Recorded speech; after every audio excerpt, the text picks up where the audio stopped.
EdukaSport ma' Anna Maria Gatt. Dan il-programm u miġjub lilkom minn AIMS, l-Awtorita Maltija għall-Integrita fl-Sports.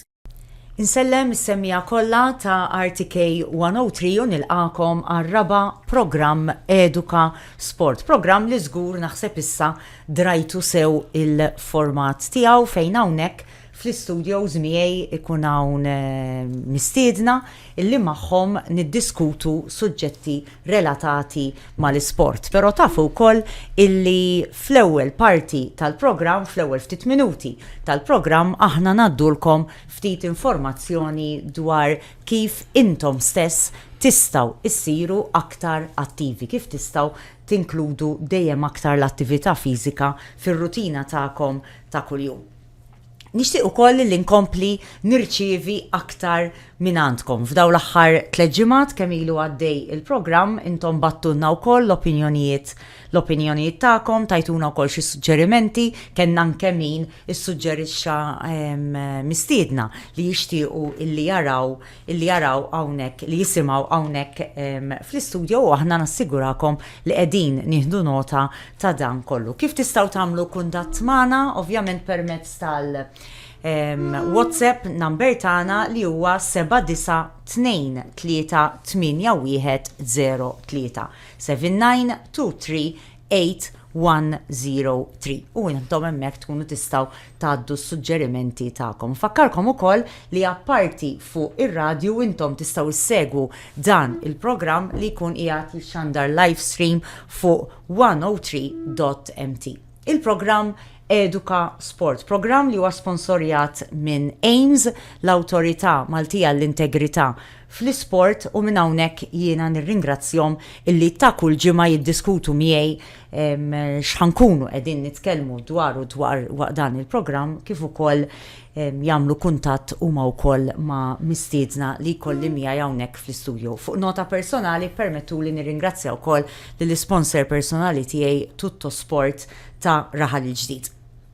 Fl-ewwel parti tal-programm il-ġimgħa li għaddiet tkellimna dwar kif nistgħu nibdew ninkludu b'affarijiet verament żgħar li jista' jagħmilhom kulħadd l-attività fiżika fil-ħajja tagħna ta' kuljum. Illum xtaqt ngħaddilkom 7 punti illi wieħed għandu jagħti każ qabel ma jibda jagħmel l-attività fiżika. Kif diġà semmejnielkom fi programmi oħra.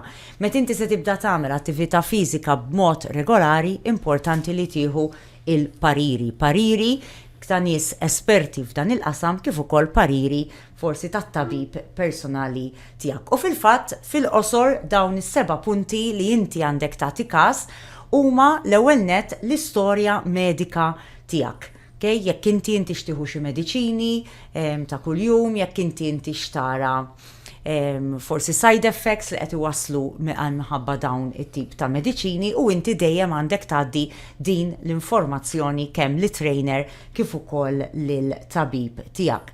Kif ukoll tagħti informazzjoni dwar kemm inti għandek stabilità, kemm inti għandek bilanċ. Ħalli dak li ikun jaf ukoll x'tip ta' eżerċizzji wieħed għandu jagħti. Is-saħħa tal-qalb tiegħek, jekk kienx hemm problemi tal-qalb anke fil-familja tiegħek jekk tbatix bi pressjoni għolja. Din hija mistoqsija fundamentali illi kull trainer għandu jsaqsi lill-klijent tiegħu. Wieħed jiġi mistoqsi wkoll dwar il-rutina tal-irqad ta' dak li jkun kemm jirnexxielek torqod matul il-lejl, kemm sigħat inti torqod, ħalli dan ukoll jkun jista' jibbaża il-programm tat-taħriġ dwaru. Ovvjament, x'tip ta' xogħol inti tagħmel. Huwa differenti xogħol li forsi għandek 8 sigħat, 10 sigħat li inti ħin kollu bil-qiegħda għal xogħol ieħor li forsi jirrikjedi minnu nnifsu diġà attività fiżika wkoll. In-nutrizzjoni, inti kif tiekol, x'tip ta' dieta inti qiegħed timxi magħha jew inkella x'vizzji għandek marbutin mal-konsum ta' ikel.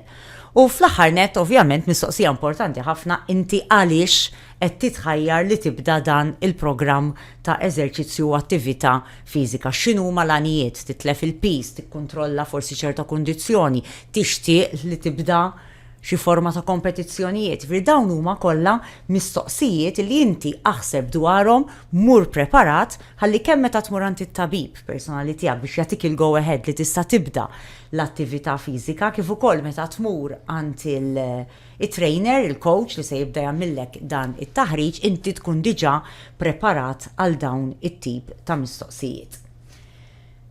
Ħanaddi issa però għas-suġġett tal-lum. Permettulu wkoll insellem lil Andy Grech, Andy li huwa mistieden residenti f'dan il-programm u lillum magħna hawnhekk fl-istudio qiegħed naqaf minoranza Andy illum. Erba' nisa kontra wieħed. Fil-fatt illum se niddiskutu it-tema ta' in-nisa fl-isport. U bi pjaċir kbir għandi miegħi hawnhekk 3 persuni illi kull minnu midħla tal-isport f'Malta żgur illi jaf min huma. Nsellem hawnhekk lil Joanna Grech illi hija għal snin twal kienet player ta' table tennis, coach ta' table tennis ukoll kif ukoll parti mill-Kumitat Olimpiku Malti. Għandi miegħi ukoll lil Josephine Diaby li hija isem rinomat ħafna fl-isfera u fix-xena tal-Basketball lokali u għandna wkoll lil Joanna Vassallo li hija referee tal-Football, mhux tal-Football biss. U xek, beach soccer u futsal ukoll? Football only. Football biss. All right, Joanna Vassallo li hija referee tal-football. Sewa, introduzzjoni żgħira minn għandkom it-tlieta għal benefiċċju tas-semmija tagħna. Joanna? Bosta snin kont plejer ta' table tennis kemm nazzjonali, kemm ma' klabb Taljan, kemm ma' klabbijiet lokali, u mbagħad kont sirt direttur fil-kumitat tat table tennis. Dal-aħħar ftit snin kont ukoll technical director mal-International Federation, u mbagħad liħaqt segretarja ġenerali mal-Kumitat tat-Table Tennis, imxejt għal Vice President wieħed mill-kumitati tal-Ewropa fejn dal-kumitat huwa ffukat fuq il-gender equality per se.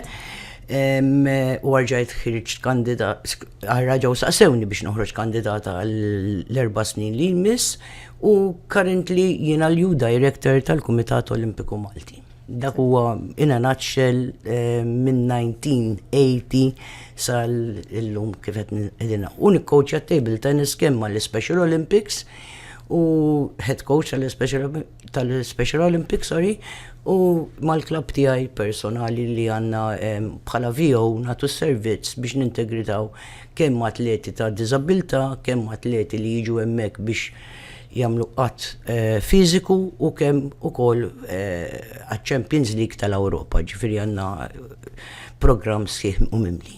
So, Josephine. Jiena ta' tifel ta' 4 snin u miż-żewġa li nilgħab basketball illum għandi 40 mindu kelli xi 13 sena. Labt 13 sena professional basketball l-Italja, Slovakkja, Sweden u Franza. Captain tan-nazzjonal ta' Malta. Illum il-ġurnata nilgħab ma' Luxol.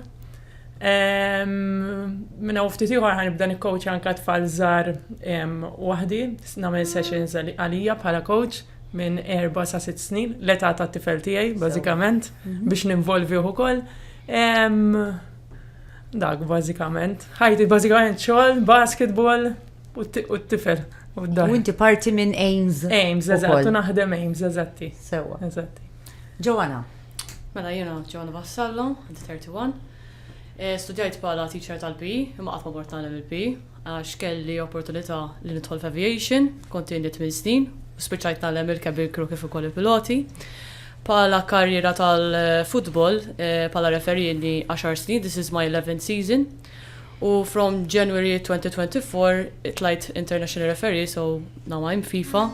And obviously from now onwards, isni qed nieħu l-karriera aktar b'serjetà fejn anka I resigned from my full-time job to focus mainly on my career because obviously it keeps progressing the more you work for it.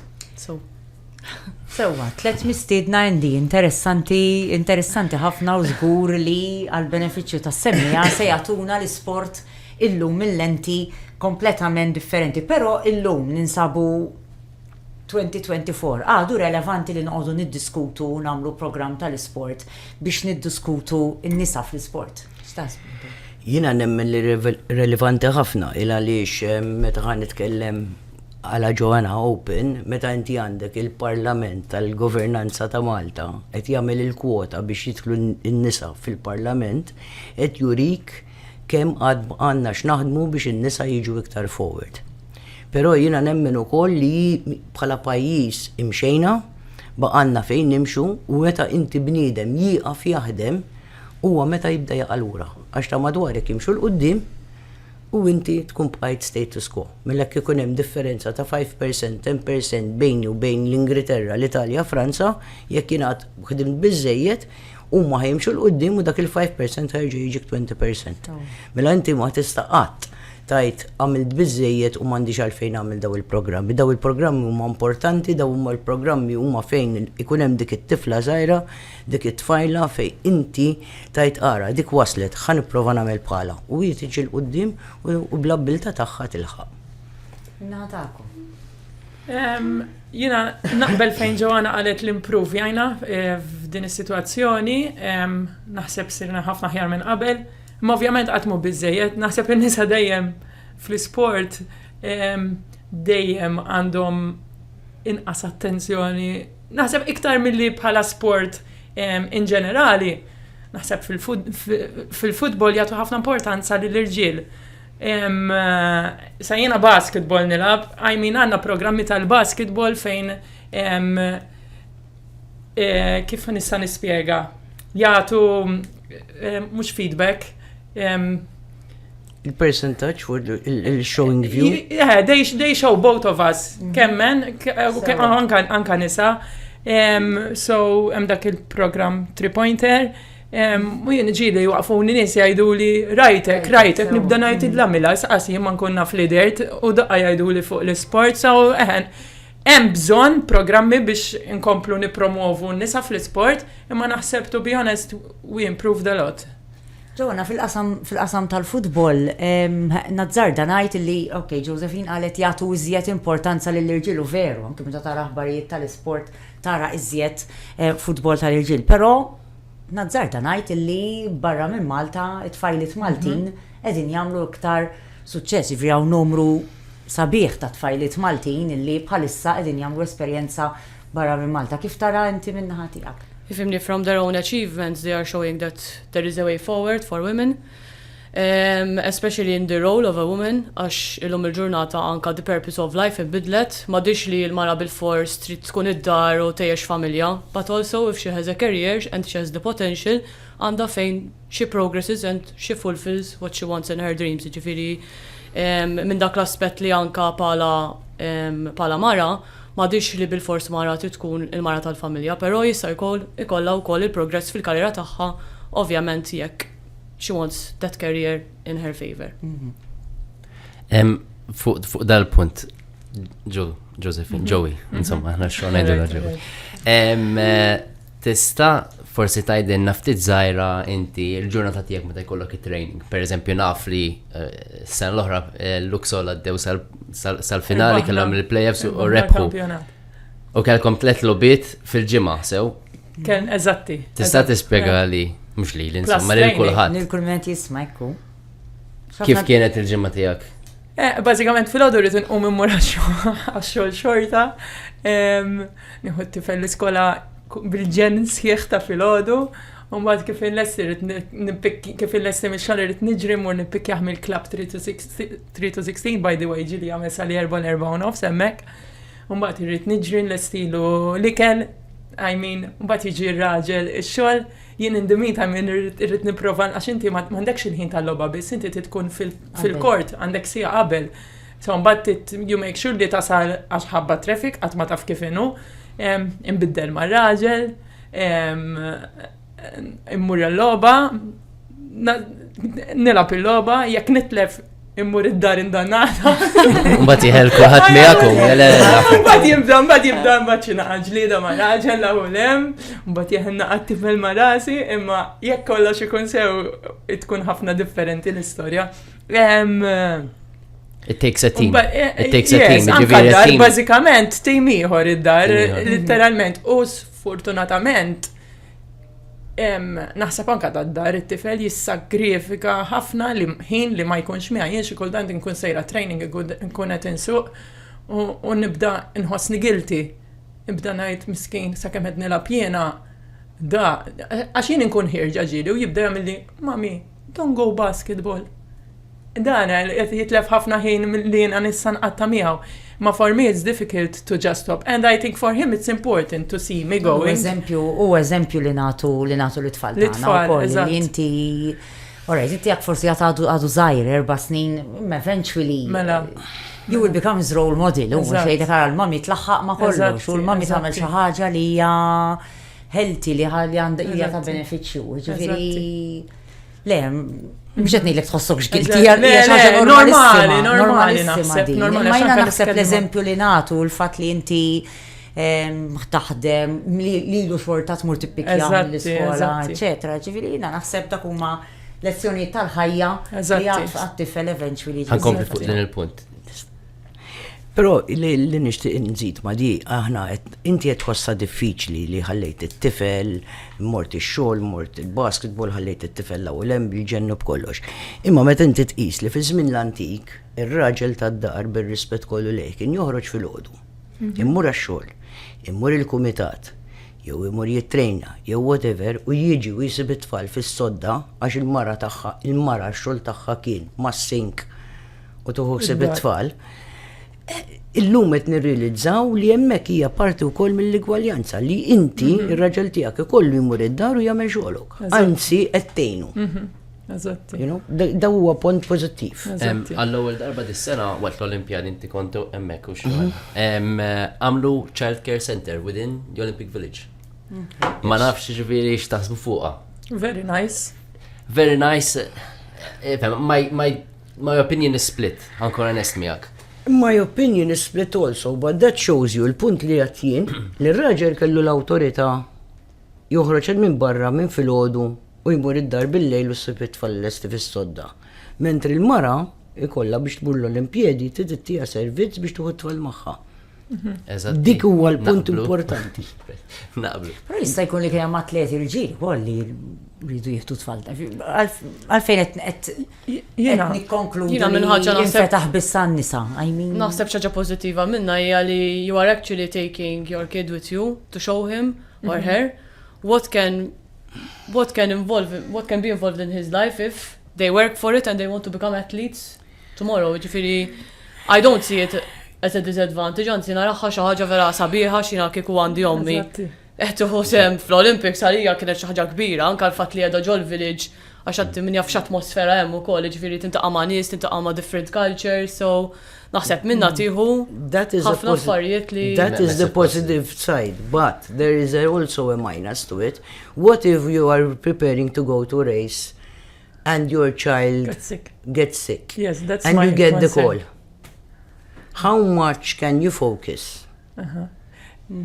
That is my minus. And you are at the pinnacle of the Olympic Games. Ġifieri inti għamilt 4 snin. Inti għamilt 4 snin titrenja u tistinka u mbagħad on the day of jimri dak it-tifel. Jiena- Jew tifla. Jiena- naħseb taffetwa lil missier ukoll, Andy, inti missier. Yes, iva, Jiġifieri- definitely, imma inti 100 moħħok ħajtkun 100% U inti taħseb li l-om Le, ħadċempel le, mhux se il-missir? jkun 100%. U inti taħseb li l-lum qed ngħid li jista' ħadċempel jkun il-missier? il-missier atleta wkoll u li. Jista' jkun ukoll iva. Jien eżempju meta insifer nazzjonali dal-aħħar speċjalment li kiber naqra tifel, ikolli dik ix-xewqa li ngħid ir-raġel ejja miegħi ġib ejja magħna ġib il-karim. Just biex għalija support li huma jkunu hemm u it's a nice experience. Imma mbagħad eżempju di l-aħħar competition qed tielu imma f'moħħi kelli maybe better not because if he gets sick there I will not focus. U nkun naf li jkun hemm miegħu ma xorta ħammur nindaħal għax ma jirnexxilix. Jiena naħseb tidħol imma l-aspett li you have to learn how to detach yourself, which you do, because kieku you wouldn't go to train or you wouldn't go abroad for a game. So naħseb minn dak l-aspett tista' toħodha li tgħid isma' jekk marat x'ħa tagħmel, I mean, you're not going to make him feel any better just because you are giving him the care and attention that he needs. So, nemmen li għall-inqas if you have help and support there, ma nafx forsi. Li kulħadd If you learn how to eżatt, mentalment tkun strong, I mean, it's not easy, ma. Jien mill-esperienza tiegħi dejjem ħanitkellem. Your life changes, your priorities change completely. But it is how well you can balance those priorities. It's easier said than done. Turbi told ġifieri jiena raġel permett ġifieri minoranza hawnhekk. Però llum il-ġurnata raġel bil-fors. Ġifieri il-mara tibqa' ovvjament studjat tibqa' teħeb il-karriera tagħha. Però the male figure has to, ġifieri bħalma Joanne, sorry. It has to be divided, ġifieri the roles have to be divided, otherwise there's going to be no future in this. Nitstaw nitkellmu naqfu good governance issa qed nsemmu ġifieri.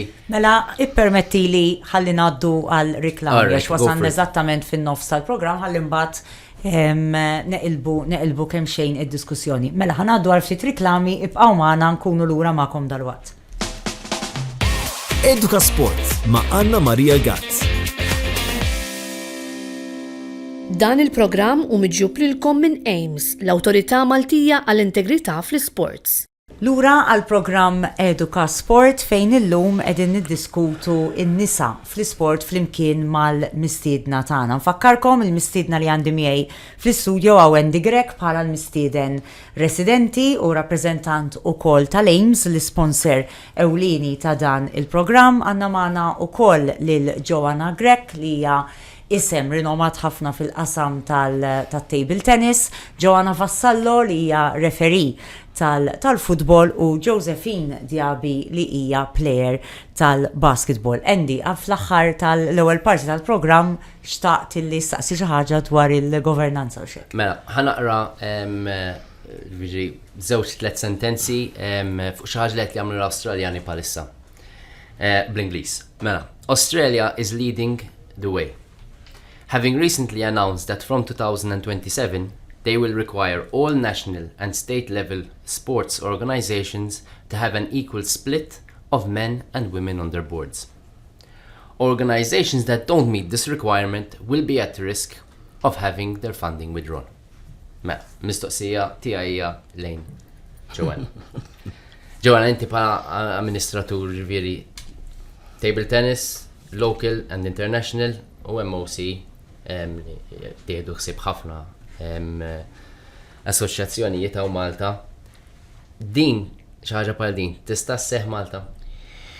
Nistgħu forsi nispjegaw x'tifhmu biha governanza għall-qassemmija tagħna. Ħanibdew vera, l-governanza huwa l-bord eżekuttiv li jkun qed imexxi għaqda sportiva jew various għaqdiet sportivi.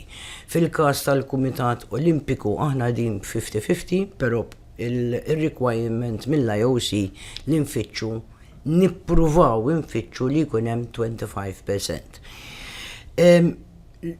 L-associations mela ħanibda niddefendihom ftit. Huma kollha taħt voluntary basis. Hemm ħafna dokumenti u various requirements ġejjin minn kullum kien.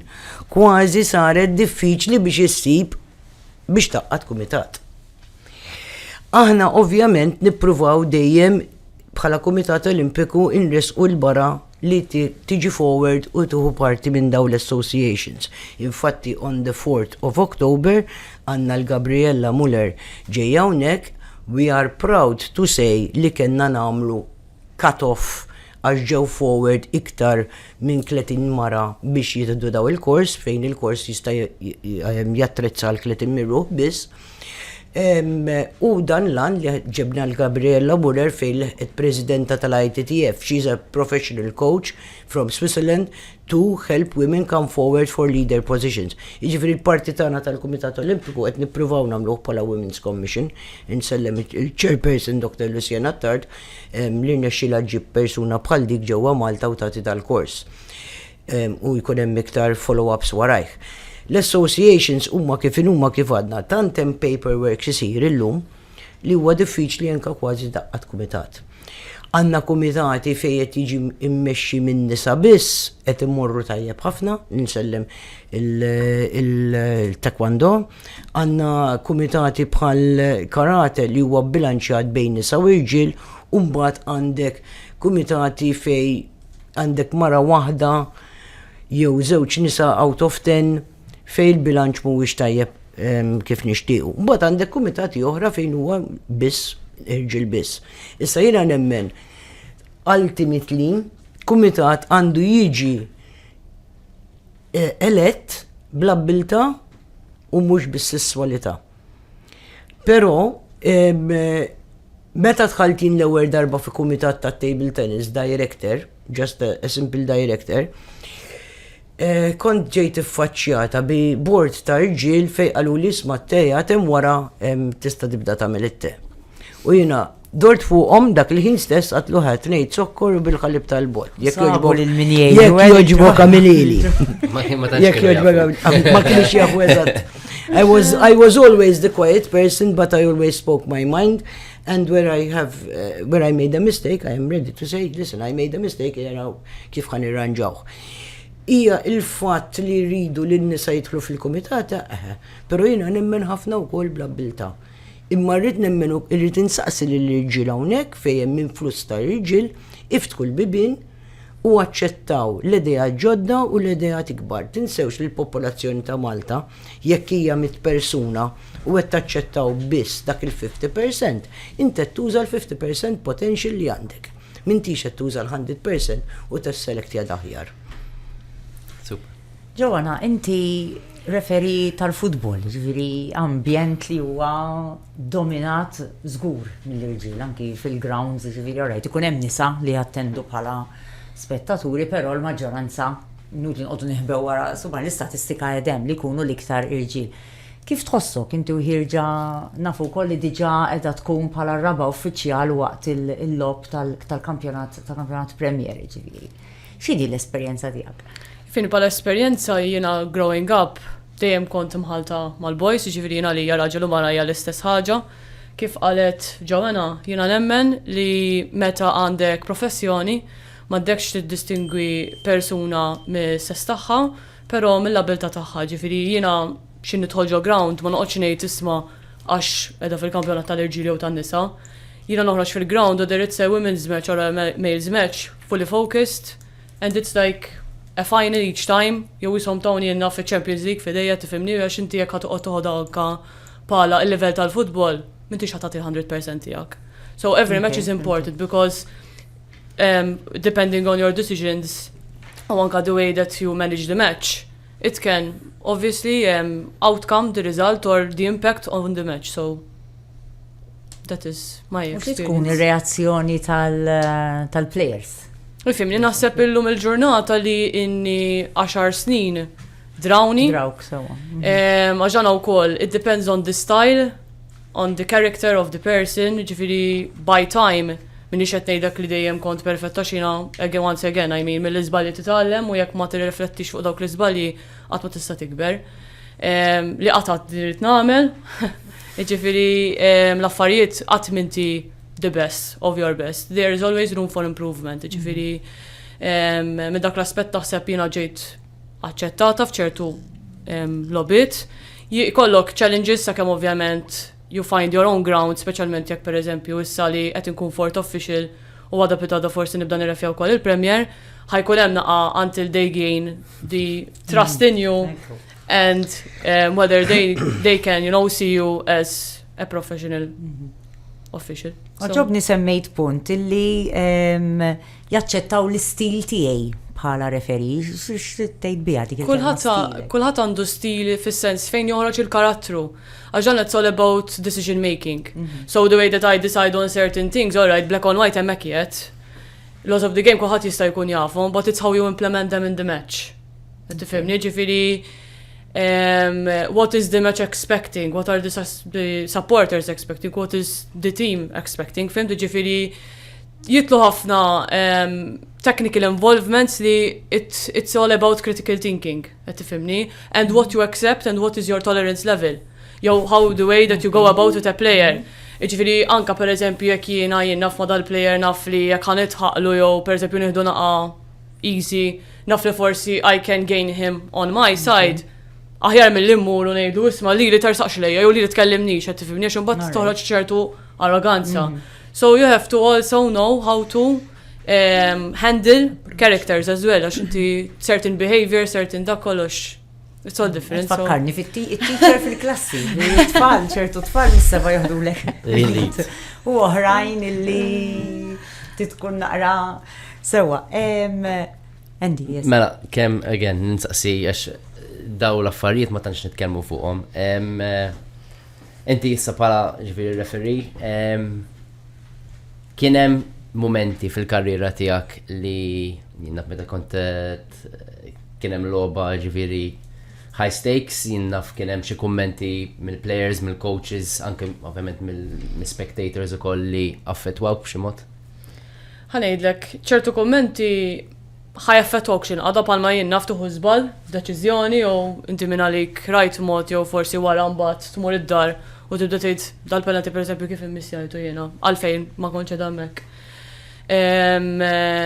I mean, imma dak il-ħin inti you have a match, it happens on the 20th minute, if it happens for all your match, you have to keep your game mind focused, għat tifimni, ġifiri, you have to be very, very strong. Jina li tal-limtu I detach my emotions, specialment jek jiġu per eżempju minn xi supporters, niprofa noħodhom biċċajt, u kważi per eżempju ċertu kummenti per eżempju kun għaddi kemm saffartu l-ballun mhux jagħti play, ġiri anka per eżempju mal-president għajdhom smajtom tipo per eżempju x'qalu or whatever, smajt pari, fimtu tipprova toħodhom.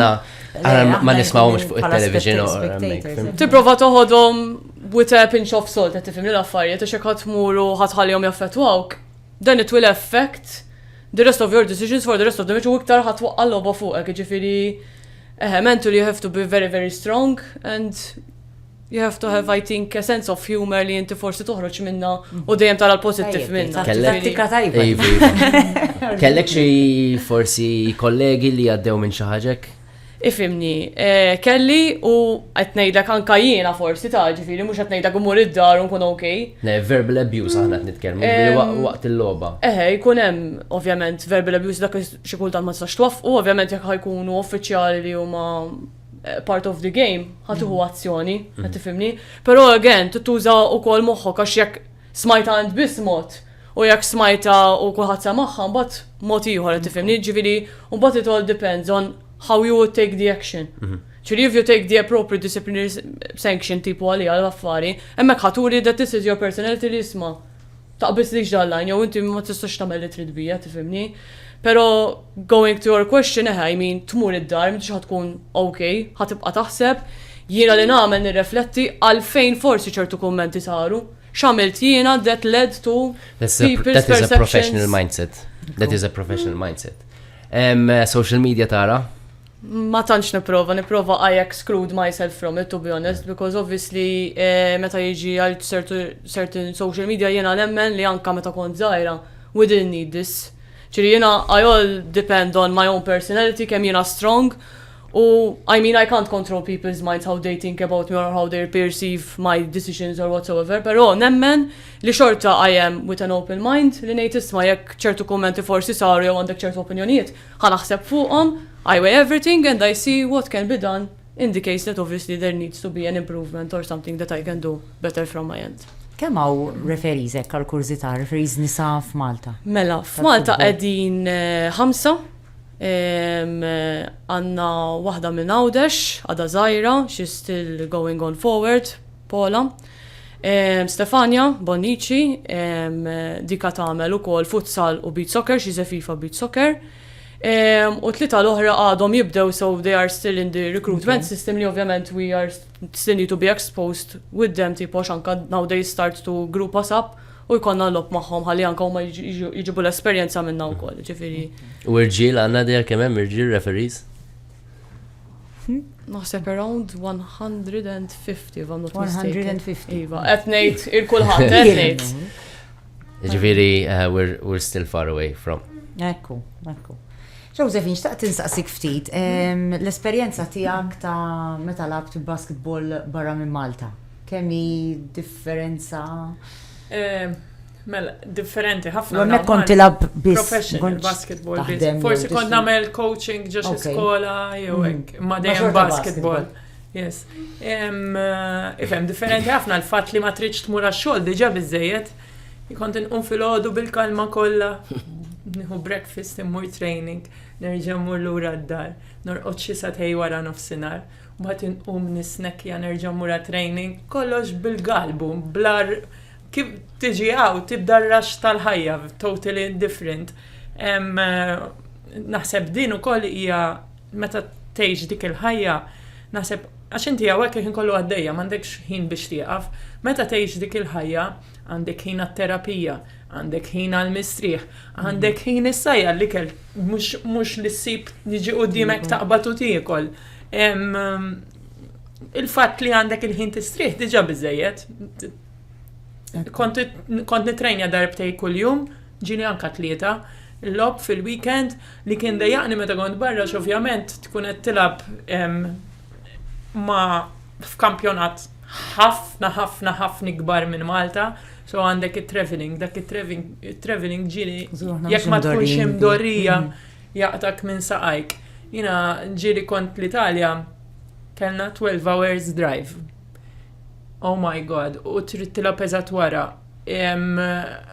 Skont flima team tkun, flima diviżjoni tkun, dawn l-affarijiet jiddependu minn dik is-sitwazzjoni, skont flima sitwazzjoni tkun. Imma xi ħaġa sabiħa ħafna. Trid tkun self-disciplined. Dik l-iktar ħaġa importanti naħseb. Once li atleta mara tispiċċa mill-karriera tagħha, kemm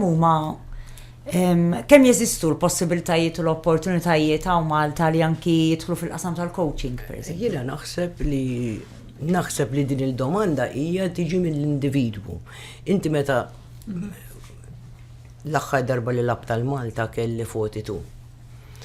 Min ta' 40 kont diġà qed nibda ngħin l-tfal jikkoachjaw, bdejt immur għal coaching courses, inti tibda tħossa il-differenza mindu tlaqt mill-senior team mill-83 għal 42 tibda I peaked in the 90s, il-late 80s, 90s, mbagħad lej l-aħħar 2007 tibda tħossa li ġejja, ma l-inti tibda taħsiblu.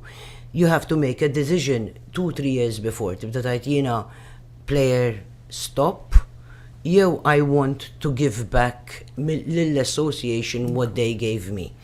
And tiġi automatika nħossa bdejt napplika l-coaching courses, bdejt nibda nallem ftit nejn il-coaches il-kbar iħarġu l-żar.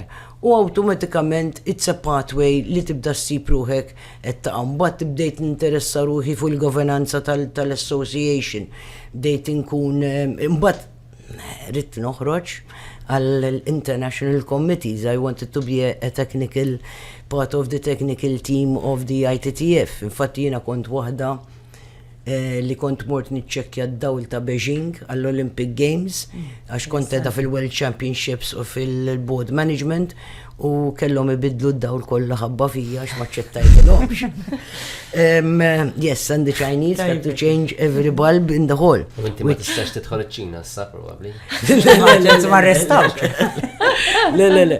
They took it seriously. They saw the beggar that didn't flick the way it should have flicked, and that's it. I mean, it does not work. And jiena niftakarni wkoll fil-Commonwealth Games kont da fil-board ukoll fejn l-Empire ma setax jieħu deċiżjoni, ir-referee ma setax jieħu deċiżjoni u taqa' fuq it-technical director u kelli sort of night the ball touched the edge and not the side. And that meant a bronze medal in the Commonwealth Games for Korea in Japan against Japan. And you see a 4,000 l-Azja mitlufa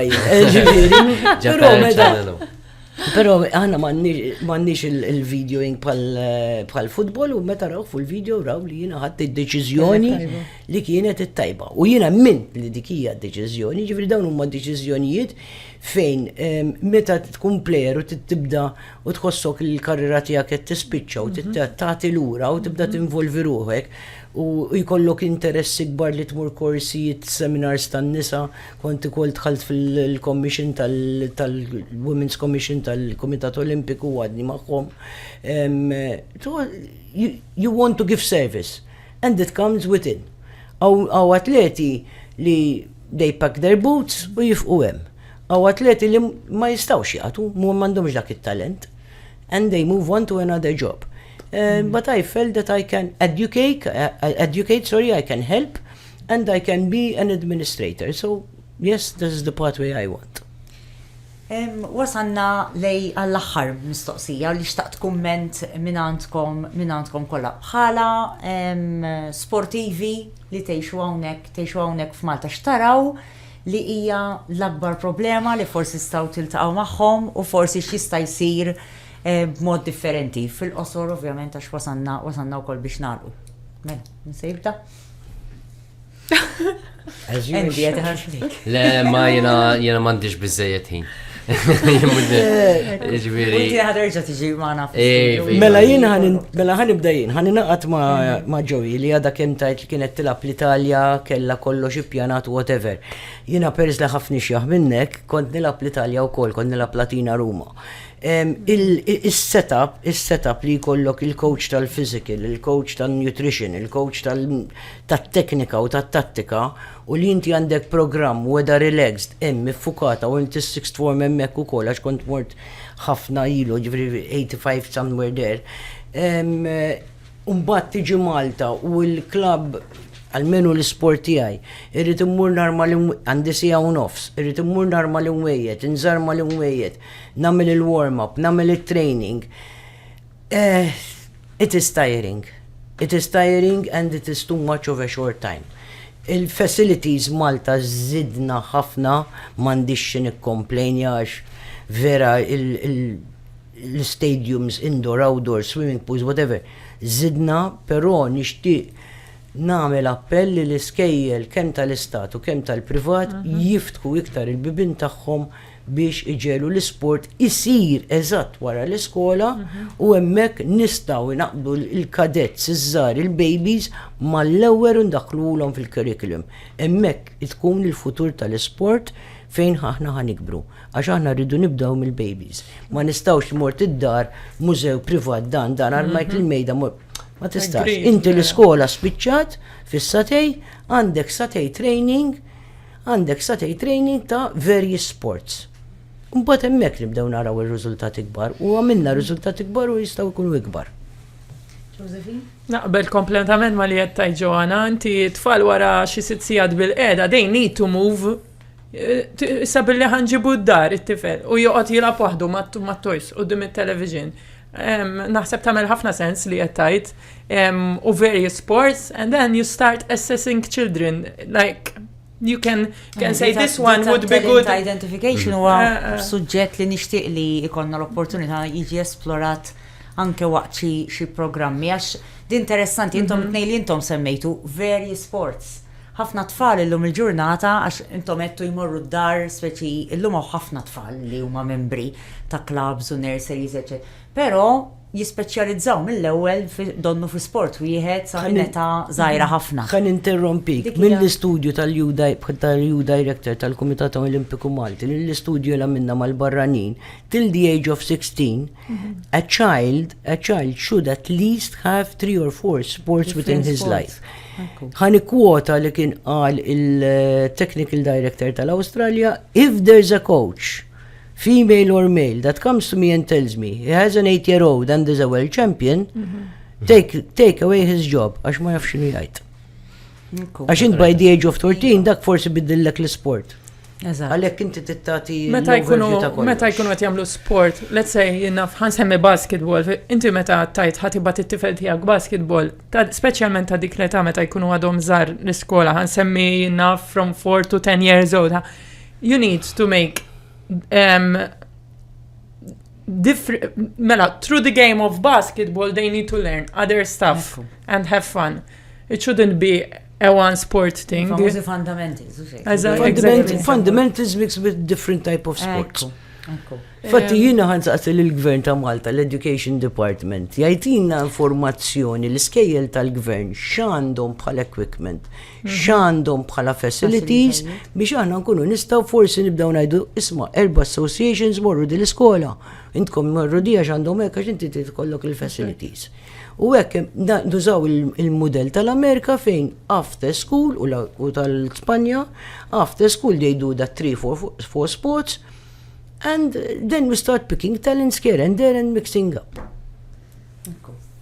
Punti ieħor li ħroġ tajjeb ħafna minna dil-biċċa tax-xogħol hija li adaptatu kulħadd irid jaħdem. So you have to go to work and then go for your training, which all of us do. U minna dix taqt noħroġ punt ukoll li having a full-time job and being at a level li you are at an international level or at a professional level, it is very hard. Ġifieri għanna the issue of having, for example, workforces li they do not support people who are in sport, li dik hija xi ħaġa challenging ħafna.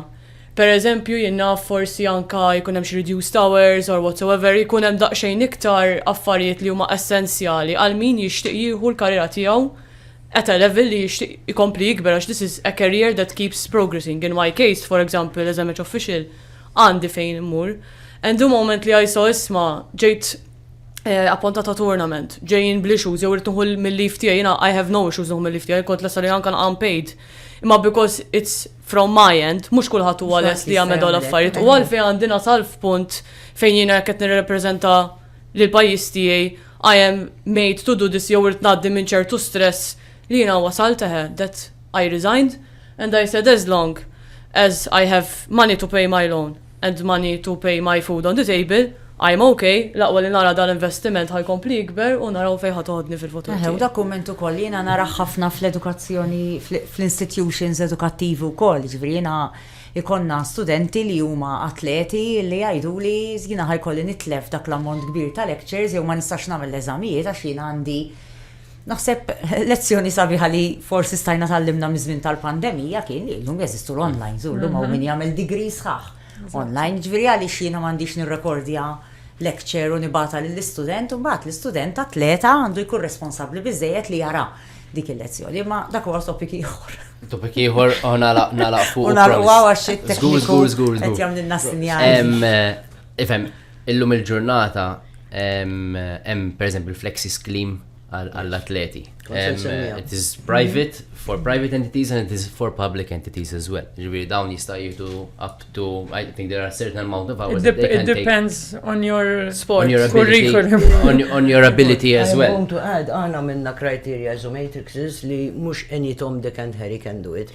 If you are an international results person, you can apply for the flexi scheme and then there is the process. There are things in place for athletes. Pero my question is this. Jiena per eżempju ġej mill-athletics. So, Josephine, basketball, table tennis. Inti qatt mort training minn our coach? Inti qatt mort titrain minn our coach? 60% at a professional level. At a professional level, meta kont nilab mal-Italja kelli erba' il-flexi scheme taħdem għall-atleta. By the way, il-flexi scheme, it's not for a team. It's not It's for, for an individual sport. And what Andy is trying to say, your coach is not Iġifieri il-coach jekk jiena mort training, jiena nibżon il-coach ma jisa, jiena kont nagħmel long jump. It's very technical. As in, nista' mur il-gym fil-għodu, but doesn't make sense. Iġifieri something needs to be done for the coaches as well. U mhux ħanerġa' ninsisti fuqha l-amministraturi m'għandhomx. Insomma, food for thought, għal darbohra. Next time. Grazzi lilkom il-koll li kontu maħna unnek fl-studio, grazzi lilkom is-semmija li segwejtu għal darbohra dan il-program, nirringrazzja wkoll il-tekniku li jieħu ħsieb dak kollu li kun qed jiġri hawnhekk fl-studio. Jien nagħmel appuntament magħkom għal pallum ġimgħa fl-istess ħin sa dan it-tant, grazzi mill-ġdid u nsellmilkom. EdukaSport ma' Anna Maria Gazz. Dan il-programm kien miġġub lilkom minn AIMS, l-Awtorita Maltija għall-Integrita fl-Isports.